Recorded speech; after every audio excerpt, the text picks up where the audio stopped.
Okay, so here we are with the top 10 support characters as of 4.8. Figured I'll probably do these every single time we're about to enter another major version, just so we can see the changes. Now, this time, I did honorable mentions because I had enough characters that were like, I think these characters are definitely going to be in the top 10, and I'll show you where they think they go. But honorable mentions are just characters that I think are pretty good. Yao Yao is probably like the least deserving to be here. Yunjin also would be like the next one, but other than that, the rest of them I think all have a deserving reason why you would want to mention them as good characters. I'm just gonna quickly go over Mona. I don't have, but she is very good. Venti, he's good, but he can be shut down easily. Sucrose gives a lot of EM. Kokomi is good as a hydro applier, yet there's not many teams, like relevant teams, that are like seriously good that want to utilize her, so it's kind of like I didn't want to put her in the top 10 just because of that. And Chevy, obviously she's really good, but I currently don't have her, which is great. Farazan is really good. It's just basically the same principle with all these guys because they give crit damage to basically everyone, so these guys definitely deserve to be mentioned here because depending on what team you're using, it's where you go. Now, the two main things this list is based off of is just pure, like, what are they providing to the team and how many teams they are going to bid on, right? Now, Emily is at 10. Now, I'm putting Emily at 10 because she's relegated to burn somewhat, but she is still a good Dendro applier. Oh, hold on. Yeah, I got to put Baiju in the honorable mentions. Yeah, he's going to be cut off, but trust me, he's there, right? Yeah, I can't scroll properly. I think the scroll thing is just gone. But yeah, he's there. Baiju definitely deserving to be here just because he is actually like really, really good. I think, yeah. I just don't have him, so I didn't want to rank him on this tier list. He's probably would end up being here. Maybe he would take Emily's number 10 here, but Emily is here because she's good Dendro applier even without burning, right? I will say that. You can run her instead of like Nahida, which is another character that'll appear on this list. So overall, I would say she's good. She's just has issues. Her energy issues aren't really that bad because she has her weapon, right, which fixes all of that, which is another thing. I'm comparing all these characters with their weapon or their C1, depending on which one helps them the most, and her weapon helps Emily the most. And yeah, and all 4 stars will be C6, and I'll just consider them with a 4-star weapon because that's generally what I'm using, although Bennett won't be necessarily that. It's kind of weird, but I mean, I use a 5-star weapon on everyone here but Fischl, I guess. Yeah, I should say. Like, the 4 stars on this list, I would use a 5-star weapon on, except Fischl, right? So I think the next character, if I remember correctly, I might have to change this later on if I'm just like not looking at these characters. But yeah, Fischl would go at number 9. She's really good basically on any sort of Dendro-related team. She's just really good all-field damage support. And I do consider doing all-field damage a support ability, not necessarily a sub-DPS ability. It's just, you can do that if you don't, like, think that they're necessarily able to be, compared. Because, I mean, if you don't like including sub-DPS type characters into support characters, I can get that, honestly.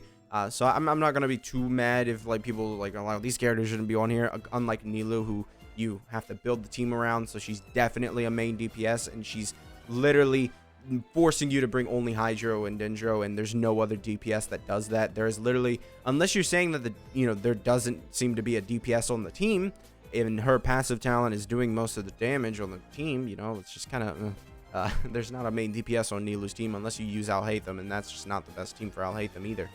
So yeah, it's just, yeah.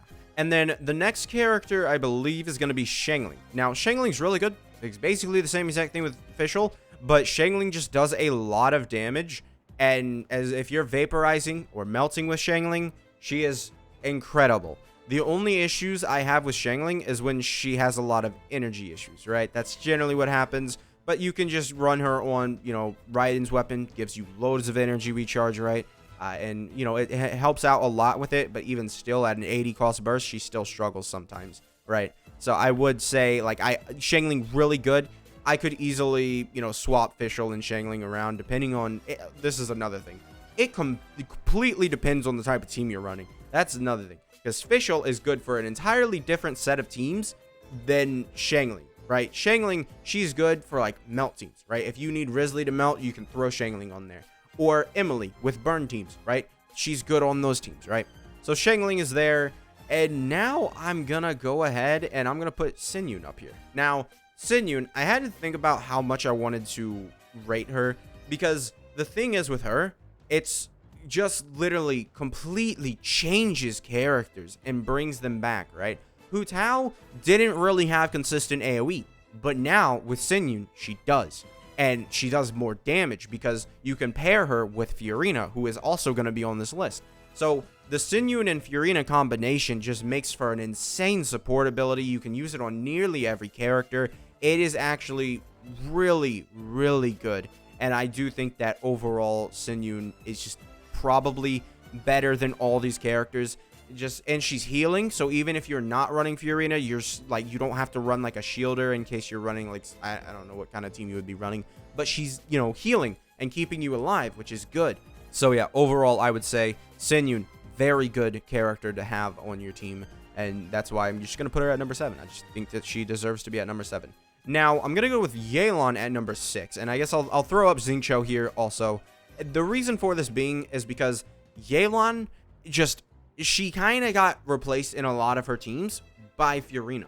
Now, that doesn't mean you can't use Yelan, but it does sort of devalue her.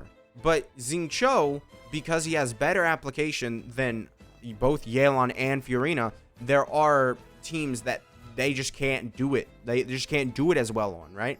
I feel like overall, if you need a Hydro applicator, you're not really going to look for Yelan anymore. You're going to look for Fiorina. And if you need a really good Hydro applicator, then you're going to look towards Xingqiu. So Yelan's kind of stuck in the middle here, and she doesn't really have like that, you know, great spot to be in. Although she does have a couple, she just doesn't really affect that much. And then Xingqiu can just do it all by himself, you know, and especially because Xingqiu has kind of low damage already, you don't feel as big of an impact if you were to switch him to Sack Sword to do 2 E-skills with him and instantly recover his energy. You need a lot of energy on Yelan if you're not going to run Sack, and also both hits, I'm pretty sure, can proc Sack Sword for Xingqiu, so he has a higher chance to proc, you know, Sack Sword than Yelan, which is, you know, and you can also run Favonius on Yelan if that works for you, but it's just something I just feel like overall I would say Xingqiu is better. Just, you know, once again, it depends on the kind of team you're doing, but overall, if we're looking as a general, you know, perspective, it's Xingqiu. Now, crazy how Bennett has somehow gotten to 4. Now, that's just, you know, depending on the team. Once again, if you're using a character that massively wants attack, sure, Bennett's going to be better, right? Of course. But there is a lot of characters nowadays that I would say, you know, one, they scale off of HP, like Nevi and like Yelan, I guess, and then Fiorina, and then, you know, other Hydro characters weirdly, you know, this girl, yeah, she weirdly does that too. Hoyo, we gotta talk about your Hydro characters, all right, buddy? But seriously though, you know, Bennett is better in some instances than all the top 3 here. It just depends, right? But overall, I would say he's not there, but he is there. Like he is, the top 4 are the top 4, and then it comes down to these guys, and it's just like, yeah, these guys aren't in comparison for these guys. They don't affect the team as much, as nearly as much sometimes. These guys can get close to it depending on if you're running a vape team, right? Obviously, unless you're running a vape team, you're not really gonna see that level of impact that the top 4 can get. And even still, we know that Fiorina is gonna be in the top 4 somewhere, you know, and she can proc vapes and stuff. So yeah, Bennett definitely, you know, he's very good, but, you know, there are more HP scalers than ever, and there's, I mean, Arlecchino definitely helped him out with her massive attack scaling, I guess, but, you know, who knows.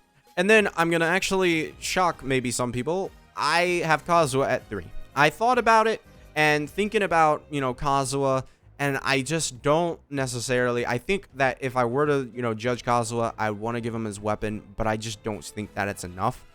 Because Kazuha's weapon, if you don't know, it's like it's kind of limited towards wanting to really be like normal in charge attack. I think it's been a bit since I've read it, but it's not just overall damage bonus. So we would have to give that away, and then he would need a more energy recharge, which is something. And overall Kazuha gives a pretty good damage bonus. He decreases the res, which just gives every single character in the game basically a massive buff, which is why he's just so good, because you don't even, depending on how fast your rotation is, you don't even need Kazuha to do his burst. That's the thing. You can go ahead and E-skill with Kazuha, and if you're like one of these characters like Chloride, even if you want to run that kind of team, you can run Chloride just, you know, with Kazuha's E-skill up. You know, it works. It works. Now, I'm going to have Fiorina at 2. Now, you could absolutely convince me to put her at 1 at this point. I feel like I've grown on Fiorina the more I've used her, just over the time. I just like her more and more. And I guess we're going to put Nahida here because, well, there's only one spot left. And yeah, the reason why Fiorina is at number 2 is just because her off-field damage, man. It really is what separates her from Kazuha. And also her damage bonus, especially since I'm comparing her with C1, right? Which gives everyone, I think, a 31% damage bonus automatically, no matter what they're doing. So you have 31% damage bonus, and then you have off-field damage that's doing decent damage, compared to Kazuha, who I think gets up to like 46% damage bonus, and then you can decrease the res. And Fiorina is actually just for every single character also, because, you know, it's just damage bonus, right? Kazuha has to have that elemental swirl reaction, which really, you know, takes them off of Geo teams and physical teams, which, you know, not many physical teams, but Navia does exist, right? And, you know, Noelle also exists, which, you know, Fiorina plus Noelle work great together.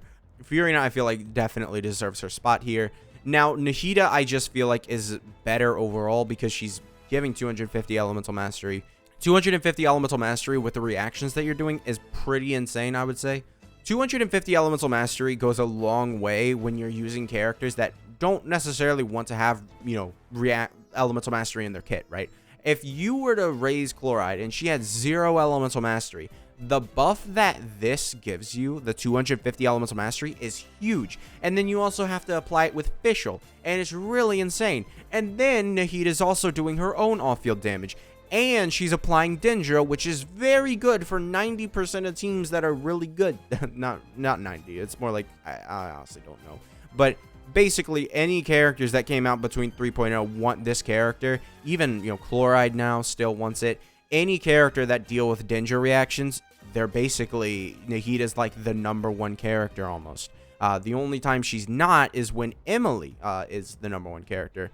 And I would say that's basically only Risley right now, because there's not many other times where I would include Emily instead of Nahida. I think it's literally just Risley, and that's due to Nahida's flaw. You could talk me into swapping around the first 3, I would say. I think Bennett, he's kind of stuck here just because he doesn't, he can HP scaler, you know, just toss him away, right? Yeah, I feel like that definitely is a thing. And also, these 3... And Nahida has the lowest cost burst. I think it's at 40. No, Nahida has a 50 cost burst. But that is still extremely low, especially since she already is regenerating particles constantly with her E-skill, right? Sort of how Fiorina does it, you know. But Fiorina, I would say, I just don't like how Fiorina does it. You need massive ER on her, which isn't a problem since you're going to be using, like, Favonius on her anyway, since you have her C1. And yeah, comparatively to Kazuha, if he has energy issues, then you basically have to swap out that weapon, which is what I would say is better for him compared to his C1, which, you know, solves his energy a little bit, you know. But overall, this is what I would consider the support tier list. I would not be, you know, like, I mean, there are probably some people who really like Xiangling and want her to be above Xingqiu. That's definitely an argument I've seen over the years. But I feel like Xiangling has lost a lot of her value just due to stronger and stronger characters constantly coming out. You can convince me to, you know, put Xiangling at maybe the bottom of this list, honestly. I just feel like these guys, like, from 1 to 7, I feel like it's too unique to, you know, like, put any of these characters, like, above them. These characters are literally just high damage dealers, and I think that's why they're here. But 7 and up, I just don't think that you can put these characters, you know, higher, because they're just damage dealers. That's all they're doing. So yeah, overall, I would say this is my 4.8 tier list, and, well, I guess 4.0 series tier list, or I don't know what to say. But yeah, that's going to be it for this video. Make sure to subscribe, and I will see you guys next time. Bye.